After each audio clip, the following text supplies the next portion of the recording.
బంగారం కొనాలనుకునే సామాన్యులకు ఇది నిజంగానే ఒక చిన్న ఊరట.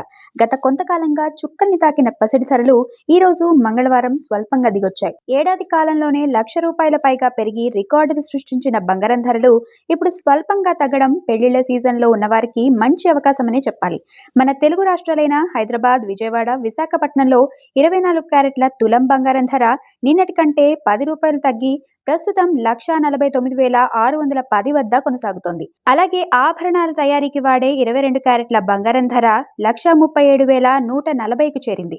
కేవలం బంగారమే కాదు, అటు వెండి కూడా కిలోపై ₹100 తగ్గి 2,69,900 వద్ద స్థిరపడింది. అయితే మన పొరుగున ఉన్న చెన్నైలో మాత్రం ధరలు కొంచెం ఘాటుగానే ఉన్నాయి.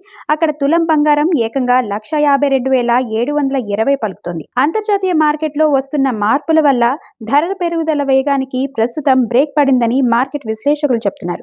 తగ్గింది కేవలం ₹10 కదా అని తీసి పారేయకండి. ఎందుకంటే రేట్లు పెరుగుతూ పోయే క్రమంలో ఇలా స్థిరంగా ఉండటమే వినియోగదారులకు పాజిటివ్ సిగ్నల్. మరిన్ని రోజులు ఇదే ట్రెండ్ కొనసాగితే మధ్యతరగతి వారికి మరింత లాభం చేకూరుతుంది.